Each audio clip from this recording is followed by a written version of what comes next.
All I'm trying to say is to smile when they least expect it. When you are enraged and you are angry, in moments like that tests your integrity. When you land and are going through customs and they ask for your occupation, make sure you say trash can, you effing caveman. If you can take something in, be so enraged but still produce an intellectual, intelligent, and thoroughly thought out response, that, my friend, is true character. Back in 2013, Lilly Singh was flying high. Her simple but hilarious productions documenting the various struggles of an Indian living abroad were being shared all across brown circles. Lilly's combination of impersonations, commentary, and criticisms of brown culture felt like a nice, refreshing viewpoint for all of us immigrants. But after years of growing her following to an impressive 14.9 million, Lilly was seemingly leaving it all behind for a new life as a late-night host.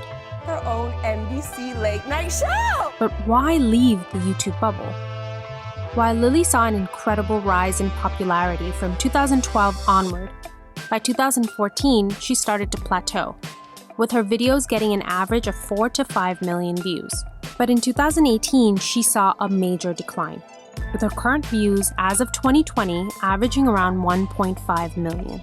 Lilly saw that her position as a top YouTuber was slipping, and she was not happy, which she voiced across all of her social media accounts. The truth is that the YouTube landscape was changing, with the algorithm promoting longer commentary videos, which resulted in higher ad revenue for the platform.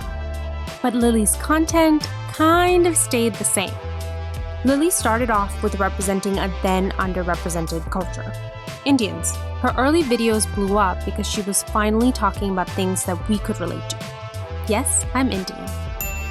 And this is where Lilly thrived. Her comedic talent is impersonation.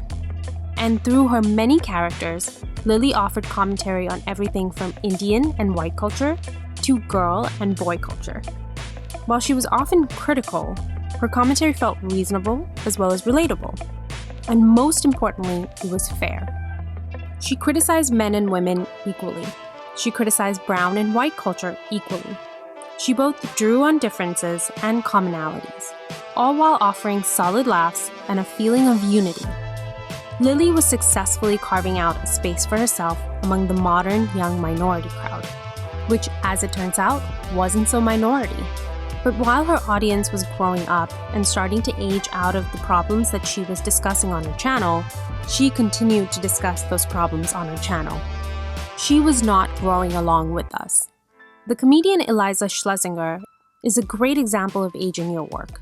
When she first became famous in her 20s, her comedy was centered around dating and partying. But as she entered her 30s, she started to address the next natural stages of engagements and marriage, making her the consistent voice amongst her fan base. Meanwhile, Lilly, currently in her 30s, is actually aging her content down. Now, there's nothing wrong with trying to appeal to a younger audience. But a consequence of that decision is that your audience will erode when it ages out. There is also the added issue that your comedy feels inauthentic, since it's not necessarily in touch with the kids in school today. Lilly captured the zeitgeist of the child of an immigrant growing up in Western culture, struggling to maintain dual identities. But with the rise of globalization, Indian parents are less and less likely to look like this, and more likely to look like this. In recent years, as Lilly doubled down on her Indian parent skits, the criticism of perpetuating stereotypes has become quite loud. And now she's not only lost the crowd that first supported her, but any chance of getting the support of the teens to early 20s minorities. Thus, Lilly embarked on a new journey. So long, YouTube. Hello, late night TV.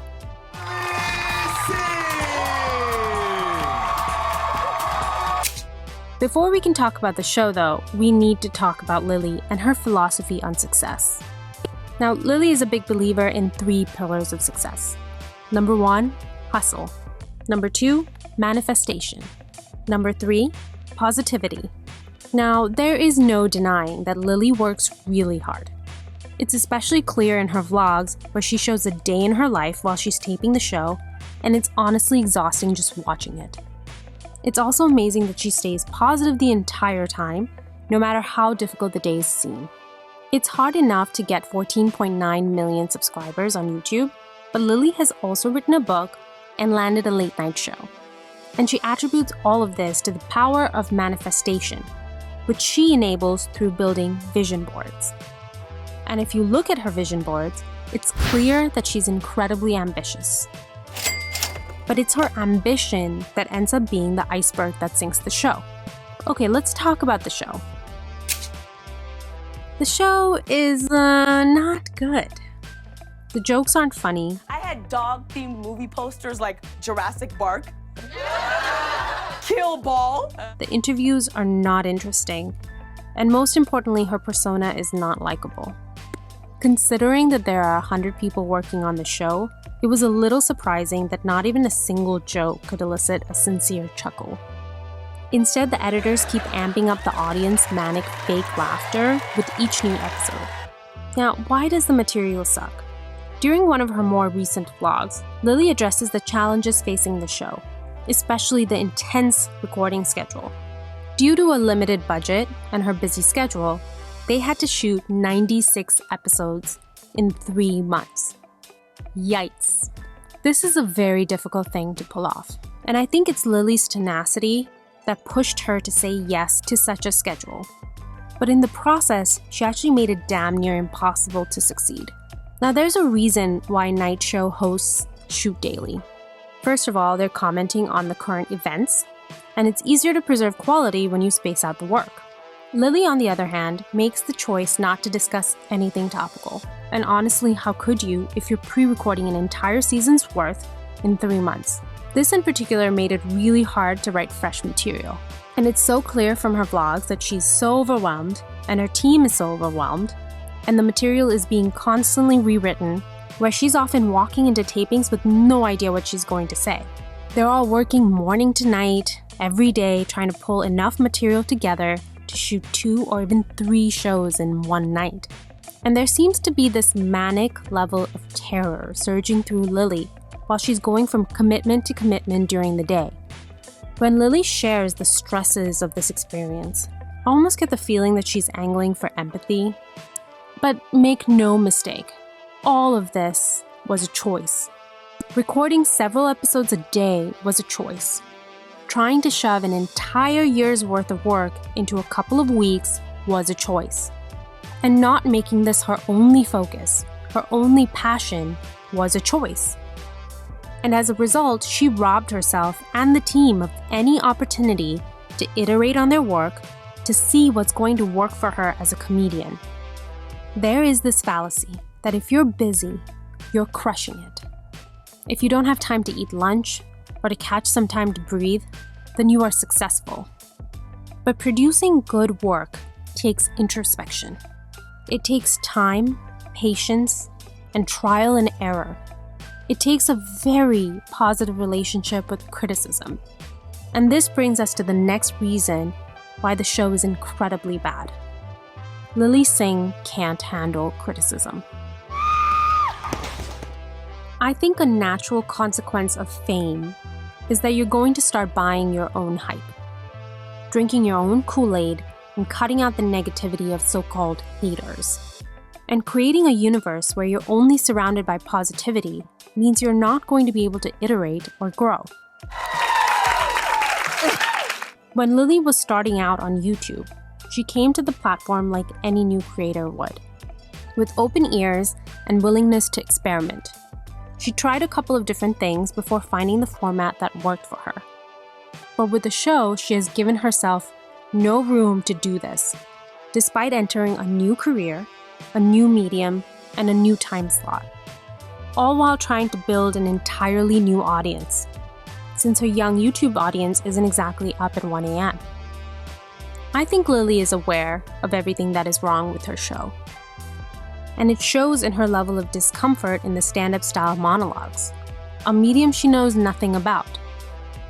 And Lilly overcompensates for the weak material by hamming up the sounds, faces, pelvic thrusts, and other bodily movements. Not to mention the constant requests for noise from the audience, for support, for positivity. This, combined with the general tone of the show centering around her bragging about her success, makes her incredibly cringy to watch. Honestly, it's the bragging that really surprised me. Since behind the scenes on her vlogs and on her YouTube channel, Lilly has always maintained an ultimate humility. But on stage, she turns into Kanye West meets Mr. Bean. And I suspect it's because of her discomfort. Lilly knows that she's good in the YouTube bubble, that she can connect with her audience and provide consistent content. But in front of the cameras and a live studio audience, with subpar material, a large team she doesn't know how to manage, Lilly turns herself into the class clown just to get through the night. But there's one more thing. Lilly has a very strange relationship with her fame and success. She's proud of it and doesn't feel like luck had much to do with it, and does her best to play down her desire for more fame, more money. When she's visualizing and manifesting her ambitions, she attaches a different reason to it, saying that her fame is not about her, it's about her duty to achieve success for the sake of her checked boxes, for the sake of minority representation. And I think this comes from a little bit of guilt, or desire to apologize for her success, for her large house and affluent lifestyle. Lilly does this by redirecting her privilege towards fighting for causes, like girl love, minority representation, and minority success. But it's this call to arms that has locked her out of her comedic strengths, which are impersonations and commentary, the very strengths that brought her success and fame. I mean, Lilly could hardly be for minority representation and then play an exaggerated, antiquated version of her mom and not get strong backlash. She couldn't be for girl love and then criticize certain female behavior like she has in the past. So that meant A Little Late with Lilly Singh would have safe scripts where minorities are positively represented and all the humor is at the cost of white men. And that's what every joke is about. This means that the audience is either being pandered to or being alienated. Lilly, unfortunately, has painted herself into a corner. It seems she's at a point that any material she's experimenting with is either falling flat or causing a Twitter storm. Her most recent entry into her discography was a dance hall number where she mimics the Caribbean accent to sing a song that basically tells women that they're perfect in every way. When I watched it, it made me think back to a song of Lilly's that I actually liked. Le was released back in 2014, and it was a collaboration between her and her friend Humble the Poet. And it's actually a good song. It's funny, silly, and above all, humble. And that's because Lilly calls out her own and other people's BS. But somehow she traded this authenticity for consistent pandering, thinking that it will pull in a larger audience, but instead it's only narrowed it. And with so many YouTubers making critical videos about her, she seems to have dug in her heels even more. Because either you're with her, with women, with minorities, with the LGBTQ community, or you're none of those things. And I'm like, why y'all so fragile? The reason I decided to make this video was when I was watching Lilly's vlogs, I started to wonder if she was actually happy. While her show is filming, she seems utterly overwhelmed, anxious, frustrated, and sometimes lost, clocking in long hours, where she arrives late to a meeting just so that she can have a minute to herself. In contrast, just a few months earlier, when her main focus was her YouTube channel, she seemed far more content, happy, and fulfilled by her work. I think the problem with maintaining the facade of success, of a #hustle, #positivity life, is that there is no room for a breath, for reasonable criticism, for a room of people that disagree with you and with each other for the sake of the quality of the work. I think on a show with an intense deadline and intense schedule, there's no room to disagree. There is only the fervor to get the boxes checked and the talent in front of the camera. It seems like Lilly realizes that the shoot schedule was very challenging. But I also hope that she can be honest with herself for why the content is just not working, without thinking that she's breaking her tenets of positivity and good vibes only.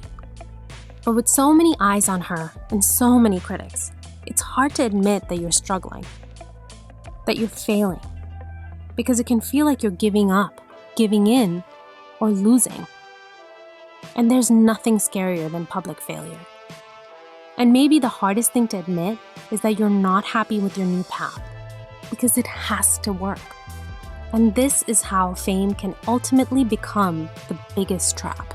I don't know how to gauge success. I do the shows and I'm like, that felt really good to me. Like, is NBC happy? Is the crew happy? Are people on YouTube gonna like this? Is this a success? Is this doing well? And I don't know how to gauge it.